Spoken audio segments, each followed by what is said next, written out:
My Facebook page got removed. Thankfully, with the help of my brother, able to get the hood on. And doesn't it look great? With the interior all completed from installing the new redesigned center console that houses the switch panel, they will be able to operate some parts on the car like ignition, electric cooling fans. I also added a little fun accessory to one of the switches that operates the rear facing camera. What's that? Who's behind me? Hi! Hi! Both driver and passenger Sparko racing seats fitted perfectly into the Lexus, especially with the correct seat brackets that I ordered. I had successfully installed the universal seatbelt roll bar in the Lexus, as well as fitting those beautiful 4-point Takata racing harness to the roll bar. Everything feels great and secure when I'm able to finally take my Lexus for a proper drive. Reinstalling the body panels back onto the Lexus was simple. I mean, they are from the Lexus originally, except for the rear bumper did give me a bit of a fight. With a little force, they plopped right back into place.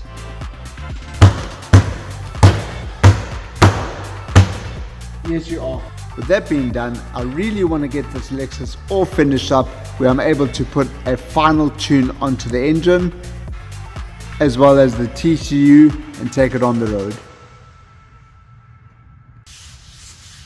It's okay, haters are gonna hate, no big deal. What's funny to me is that I had created the Facebook page days before I released the video saying about my Facebook page. So I know it's one of my viewers. It's okay. Haters are gonna hate. So what I gotta really do is just do a real quick wet sand on the trunk because I spray painted it using rattle cans actually. And it came out okay. It's not the best job in the world, but it will do. I mean, as I said, I'm not looking for a professional paint job. I'm looking for a sleeper. So when you see this vehicle, it's not gonna look like the best of shape.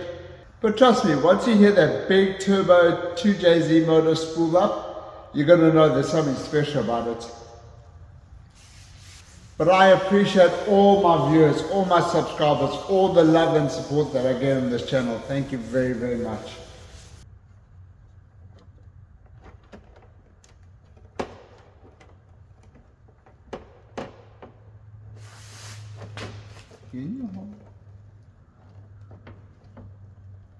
You fit there. You fit there.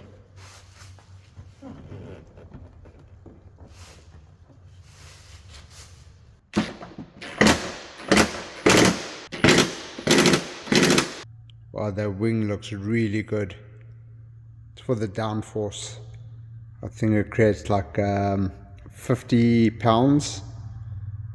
Yeah, right. I can always change it if I want to later, but it looks stock. It is stock. And I think it looks good. So since I started working on the Lexus, I haven't started the engine. So this is going to be the first start since I've moved it into my barn. Hopefully it still starts up again and everything is good to go, especially after I did the wiring professionally. Kinda. Because I'm going to be moving the Lexus from where it's sitting right now onto my hoist so I can start working on other things on the vehicle. I hope this goes well. Ow! Man, the seatbelt went up my...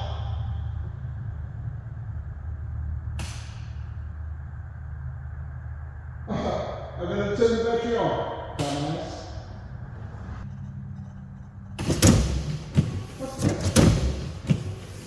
Why the wires come on? This car's possessed.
this part is painted and the other pieces are powder coated. So the theme I went with is like a gold and silver theme. I think it looks really good. These are brand new bushings from Armstrong. I believe these are Armstrong poly something bushings. I installed these years ago. Continue looking underneath. Brand new transmission pan. Got a 3-inch aftermarket catback exhaust system.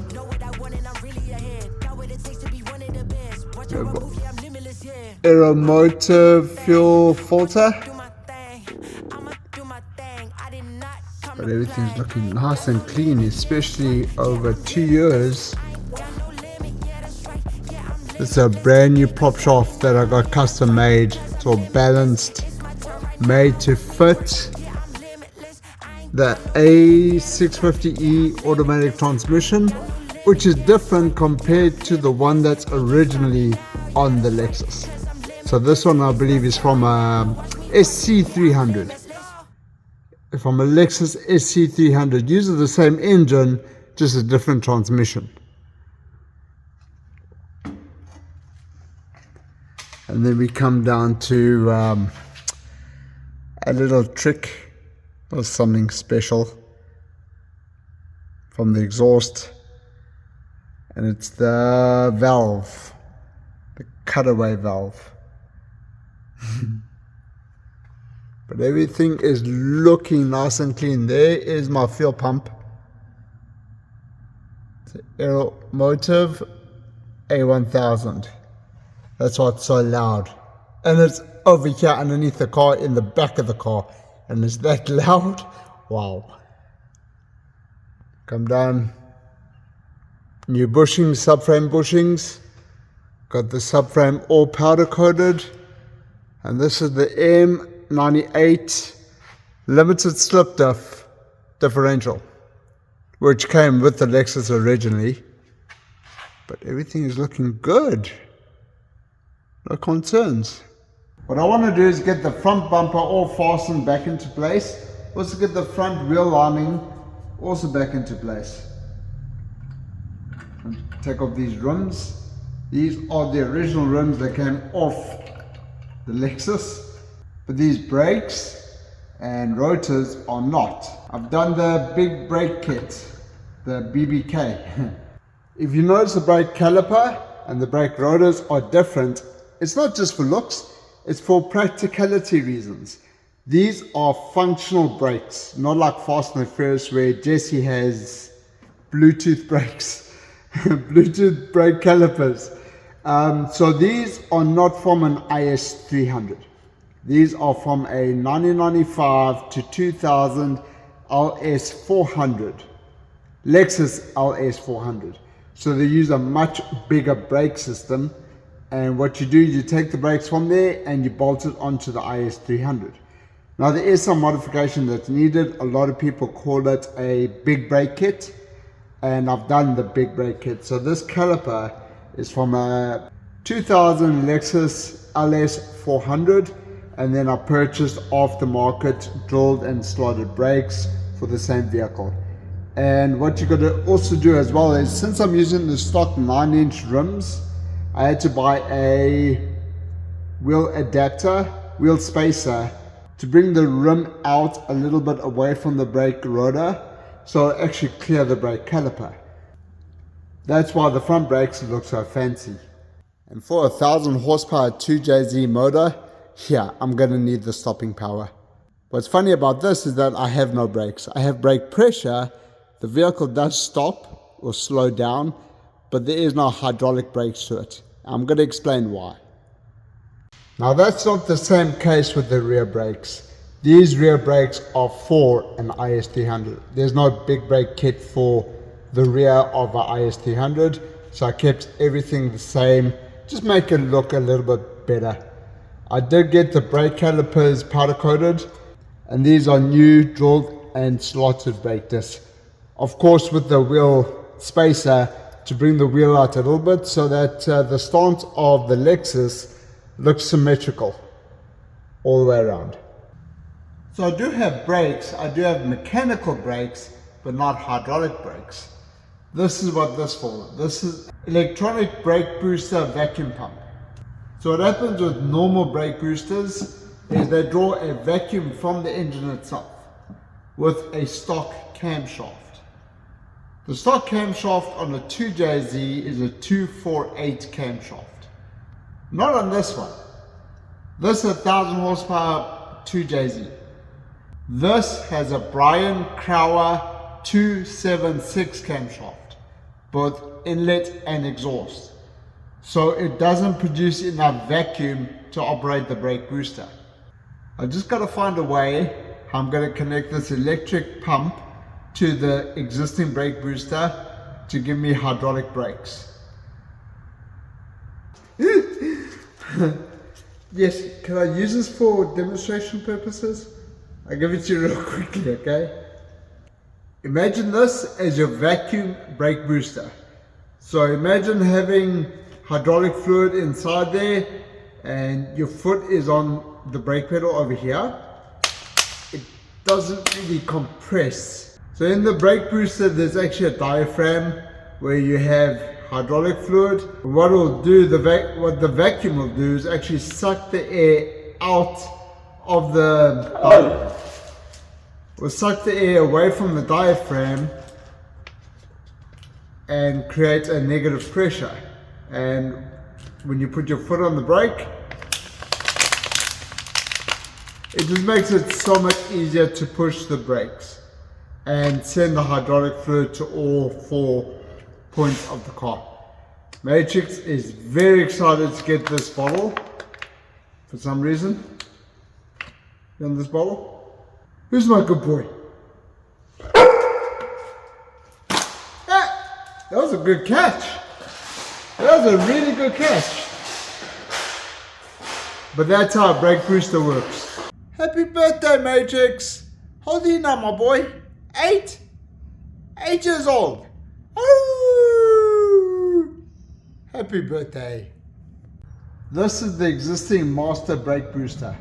So the vacuum will come from the engine somewhere and then come into this and draw hydraulic fluid when you press on the pedal and sends it to all 4 brakes.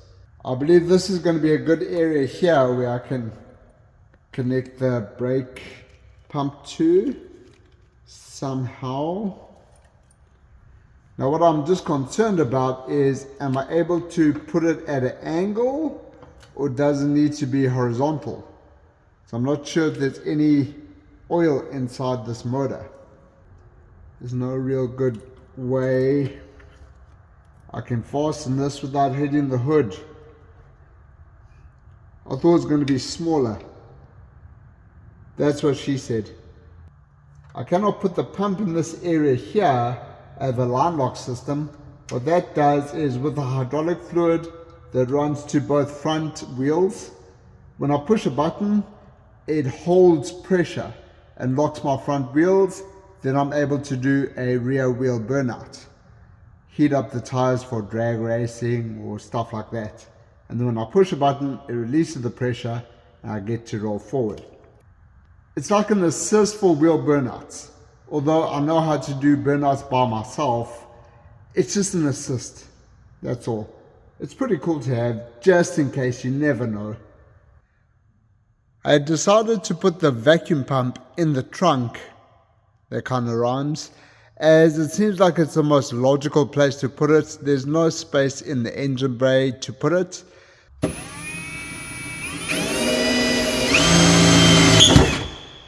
Now I have all the holes drilled for the pump and the mounting brackets. This one I'm going to leave a little bit loose because there is some kind of indent or something like that. I just got to adjust it, but that's no big deal. Able to make that hole for the vacuum line using my step down. Hopefully that's big enough. That's what she said. Boy, that is a big hole. And that's what I told her.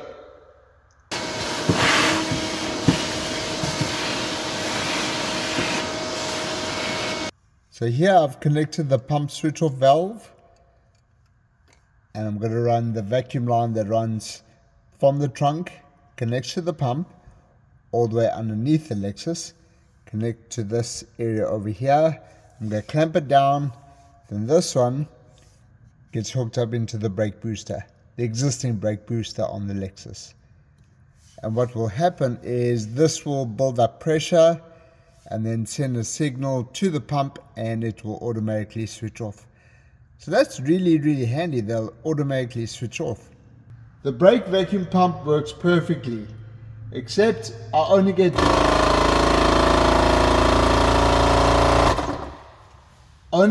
two or three really good pumps when I push the brakes.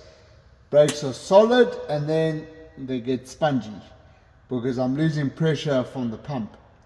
Now what I was told is I need some kind of container or a canister that holds the pressure in there and allows me to get a lot more pumps with the brake. That's going to annoy me. I get a lot better brake pressure if I have a canister and it holds more pressure in there so that the pump doesn't work overtime. Because as you can see, I mean, over 2 minutes and the pump comes on.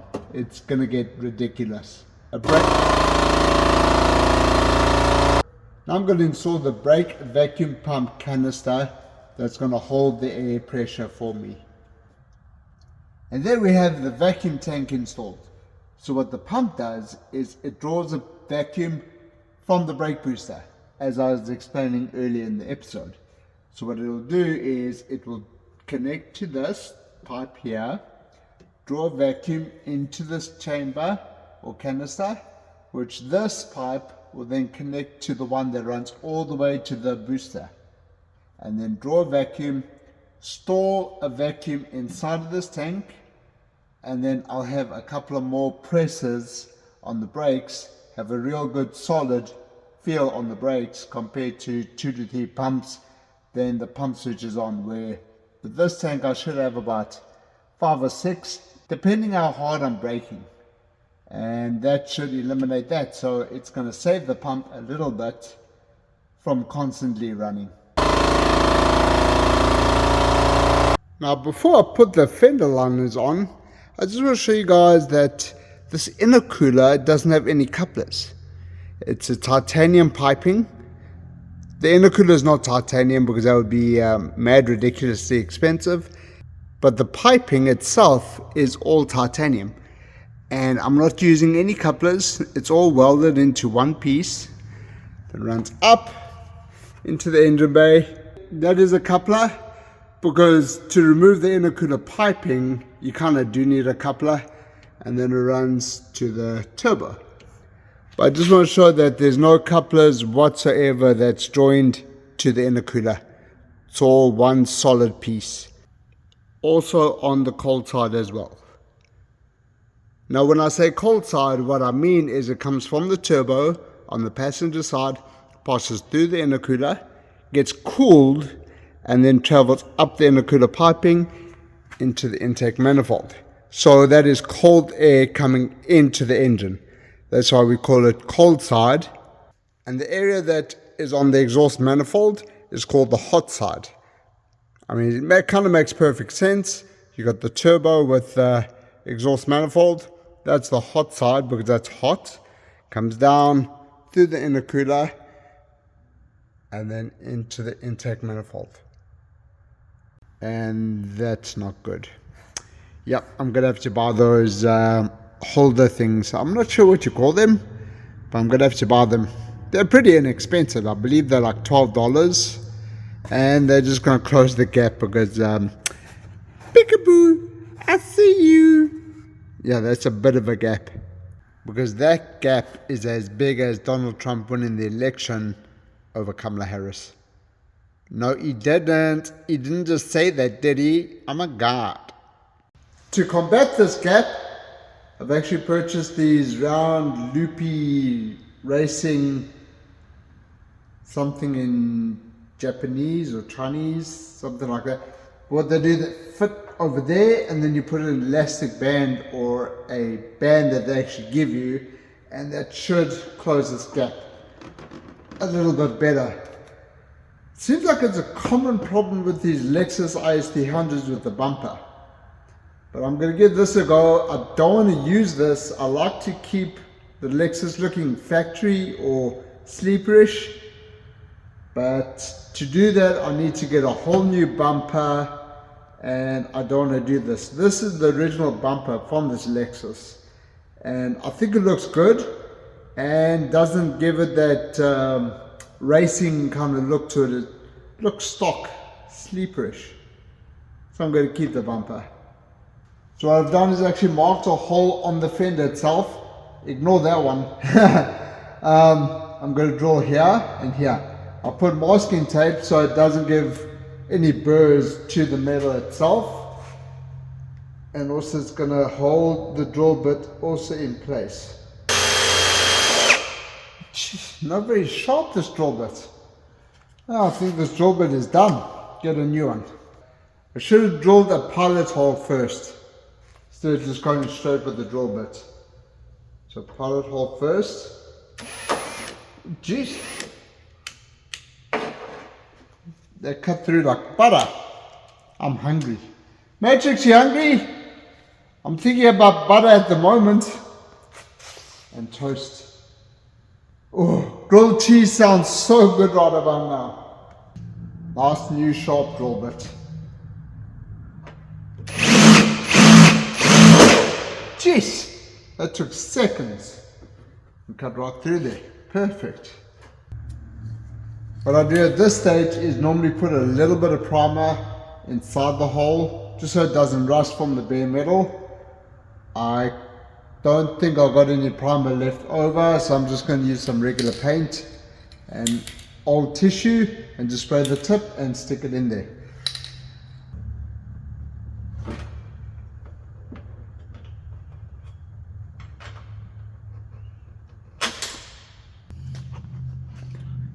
Take it and you lift up. I'm not a fan of them. They do look a bit ricer, but it did close the gap. Now I get to install the wheel fender lining. Look how sweet that looks. These are all brand new bushings from Armstrong Bushings, as well as BC coilovers. But what I am concerned about is I have a transmission cooler over here that's going to be rubbing against the wheel fender lining, and that is pretty much sticking out, so I might have to customize the wheel fender lining to accommodate the transmission oil cooler. Oh, don't even worry about it. I didn't forget about the engine oil cooler. It's on this side, on the passenger side, with a fan. And that might, yep, that's going to stick out a little bit.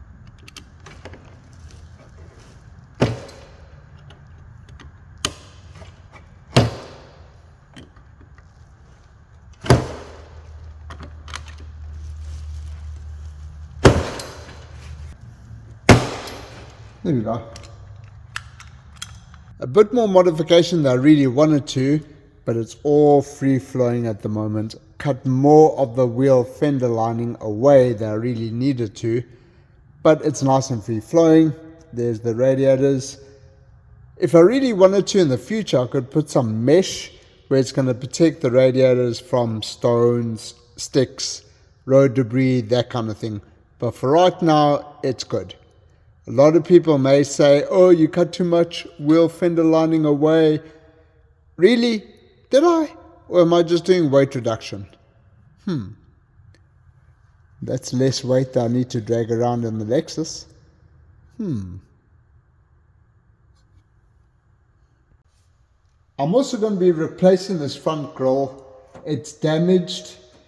It does go well with the front bumper, but it doesn't seem like it allows much airflow to the intercooler. And it is outdated. The tab's also broken on the end. The other side's fine, but that side's damaged. So I've purchased a brand new one, which I think is going to suit the car much better. That new grill doesn't look too bad. I like it. Where's the light? Where's the light? Merchant, where'd you take the light? I need to see. With the Lexus all raised up, I've removed all 4 tires from the Lexus. I've taken the rims to go get re-powder coated and resurfaced. I do like the way that the rims look on the Lexus, so I'm going to keep them. But now what I get to do is look for an oil leak. And it seems like there's 3 puddles.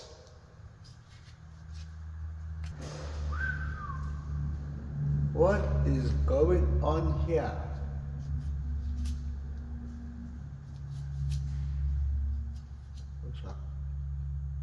Yeah, that's fresh oil.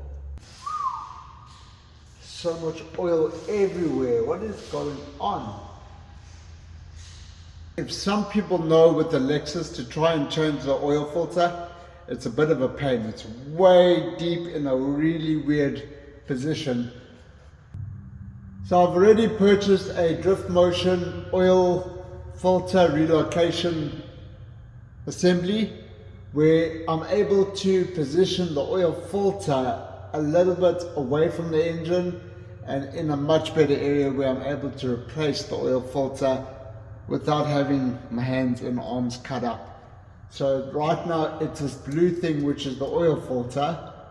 As you can see, it's easily accessible, which seems like there's oil on there as well. To find the leak a little bit better, I need to clean this whole area up from oil.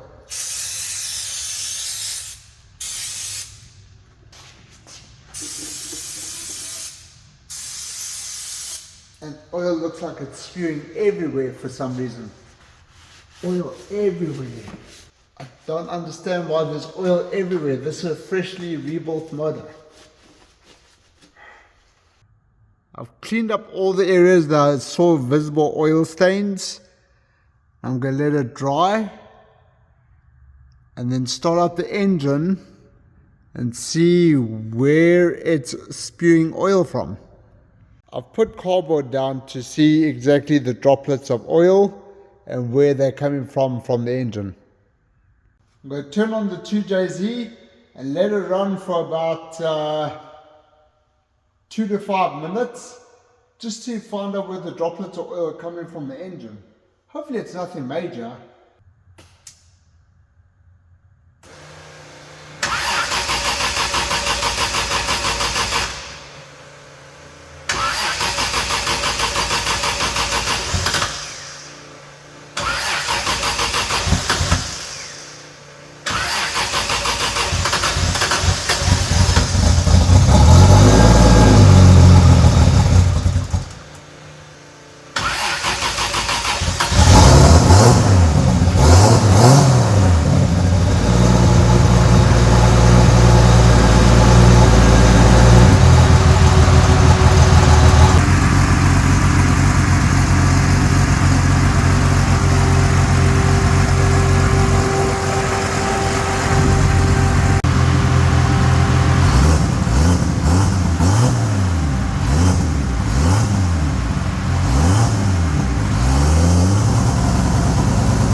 It doesn't seem like it's coming from the oil filter. That's quite a bit of oil. It looks like it's wet. It looks like it's wet.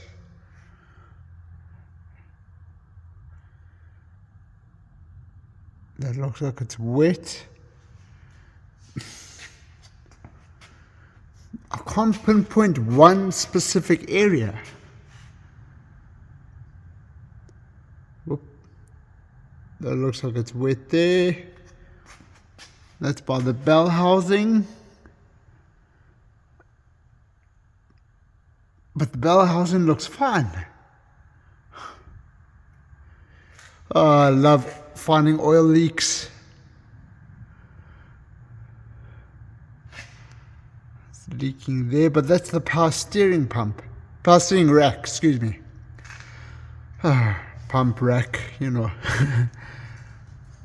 I think it's going to be spraying. I've got another way of finding out where the leaks are coming from. I've gone ahead and ordered this smoke leak detector on Amazon. The great thing is that everything comes in the box except for... It doesn't come with the solution that you put into this machine. It gets heated up and then produces the smoke, which I'm going to put into the engine, and it will tell me where exactly I'm getting oil leaks coming from. I'm not sure what kind of solution I need to use on this machine.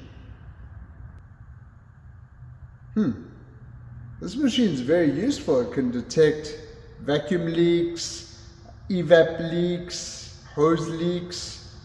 Pretty handy. I could use these on other crash damaged vehicles, if in case I have any leaks, which I hope I don't in the future, but at least I got the machine. This product can use ordinary smoke oil. Baby oil? Now where am I going to get baby oil? Hey yo P Diddy, what's up dog? What's happening? Good. Do you have any baby oil left over? You're in prison. Why are you in prison?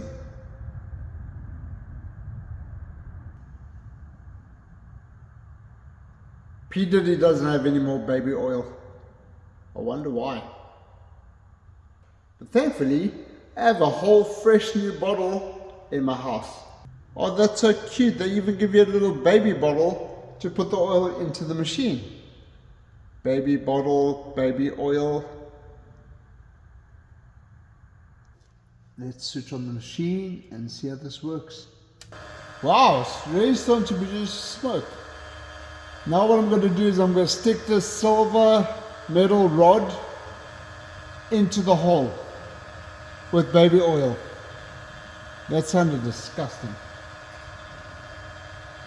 I inserted the nozzle into what I thought was the oil dipstick input. I've blocked off the oil catch can over there. God, that baby oil smells something else. And then I started seeing this. That's a lot of smoke.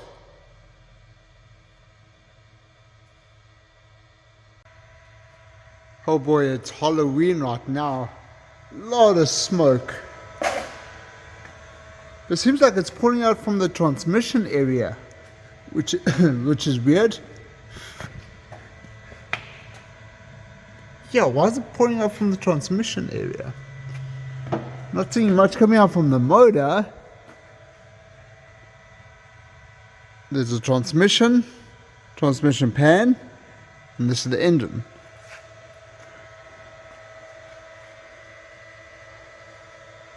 Now I'm stumped. I'm really stumped. The reason for so much smoke coming out of the transmission is this is the transmission dipstick input. This is the engine oil dipstick input. Whoopsie daisy. Now it seems like I'm getting better results now. I'm seeing smoke. I saw a lot of smoke on the passenger side. And will you look at that? Now where's that coming from? Oh, what is that? Smoke coming from behind those wires? That's not electrical, that's something. Ignore all the stuff in the background, I'm busy doing a real big cleanup. What I'd purchased is a Mishimoto oil filter sandwich plate thing. So I didn't know that the Lexus didn't come with one. So to connect the oil temperature gauge as well as the oil pressure gauge, I needed to buy this so I can screw these doodads in there and then screw it where the oil filter connects to the engine and then connect the filter to that. That's a real easy, simple way to do it. Hey, got the oil sandwich all together. Got this is the temperature gauge, and that's the oil pressure gauge. Got some Teflon tape, which is horrible, and gonna get it installed. I can't exactly pinpoint exactly where the oil is leaking from. Seems like it could be coming from multiple places, or the engine oil is just spraying everywhere and then dripping down onto the floor. So the guy that bought the engine is going to come, and we're going to do another smoke test to see if we can get a better location where the oil is coming from and stop the leaks.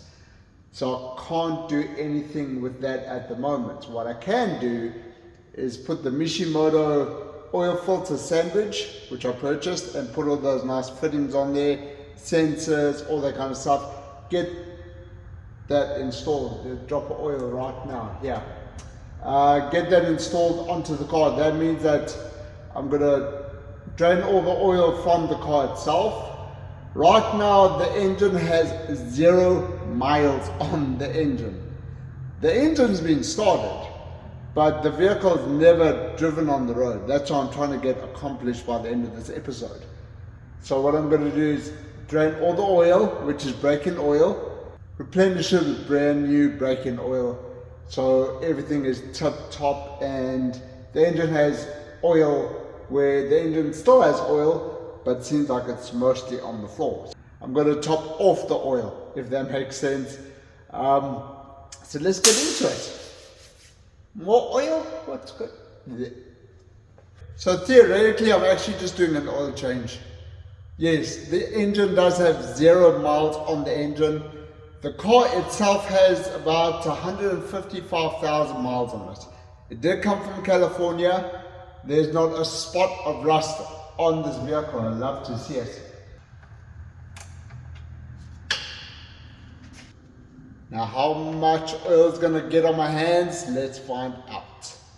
I haven't had too much practice. I've done the Mercedes and I did the Cadillac. A little bit. But I'm getting better.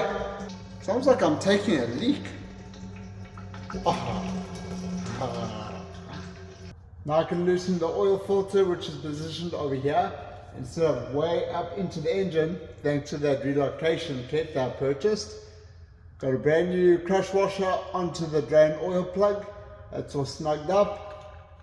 Baby, baby, baby oil. Oh baby, baby, baby oil. Jeez, that scared me. Okay, that's good. Hope the thread that threads into the oil filter assembly is the same as the one that I purchased with the Mishimoto kit. Thankfully, they're perfectly fine. Will fit perfect. Threads are correct. Although it did feel a little bit loose, but once I get it tightened, it snugged up very well. You can see how this Mishimoto oil filter sandwich gets installed, and there are my sensors.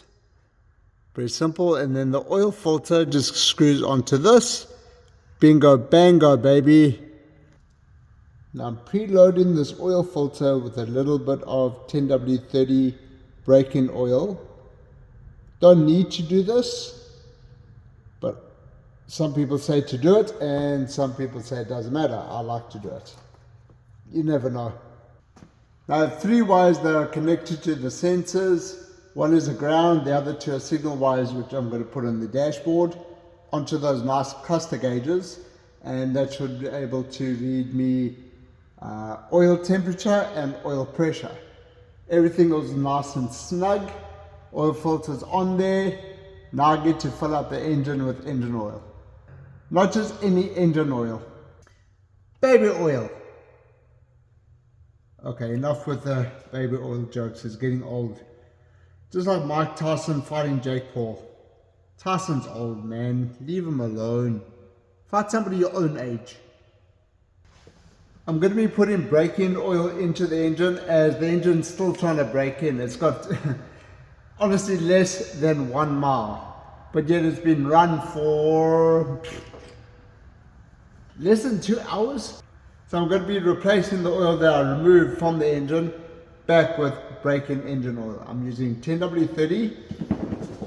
Hey Baba! This is ZDDP enhanced engine break-in oil. I mean, it's got to be enhanced. What's enhanced with?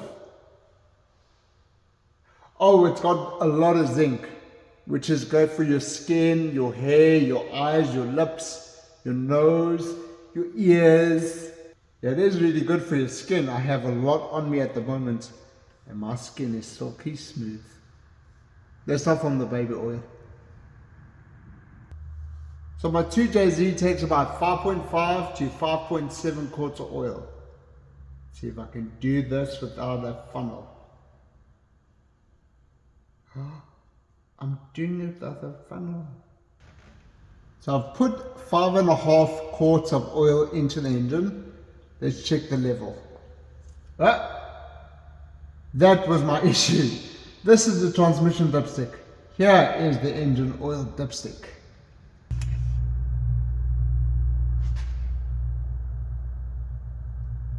And we are bang on, baby. Wow. Bang on the money. Yep. I need to remember this is the engine oil dipstick and that is the transmission dipstick. Need to remember I need to put some kind of sticker. That's actually not a bad idea. Maybe get it engraved into the fuel rail or over here on the intake. That'd be pretty sweet.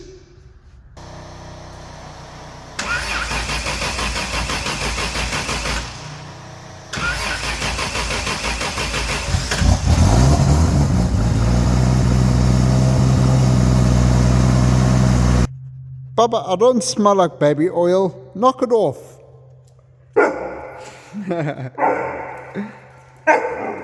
Happy birthday. Oh, now you got quiet. Oh, little baby. Thank you very much for watching. I do know that I said in this video that at the end the vehicle is going to be running and driving. The vehicle is running, but it's not driving just yet. I'm waiting for the guy to come over who had built this engine to try and help me find the oil leaks and stuff like that. The engine was not cheap to build, so I'd rather let him try to figure out where the leaks are coming from. But if you guys enjoyed this video, give the video a thumbs up, subscribe to my channel for more videos on this Lexus and other builds that I have coming up. Hit the notification bell when I release new videos. I greatly appreciate your guys' patience. I know I'm not releasing videos every single week. Builds like this are not exactly easy. I'm just going to be straight up and honest. There's a whole bunch of custom stuff that you got to do to it. Find little tweaks here and there. Things cannot work exactly how you want. I'm sure a lot of you guys can relate to that. I am determined to get this Lexus driving in the next episode. So guys, stay tuned with me. Hit that subscribe button, hit that notification bell when I release videos on this Lexus. Once again, thank you very much for your patience. You guys don't realize how grateful I am for you guys being so patient with me.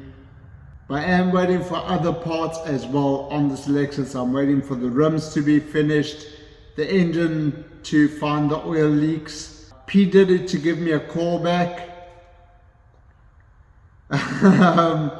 And a couple other bits and pieces that I especially ordered for this Lexus. So thank you very much for watching, guys. Take care.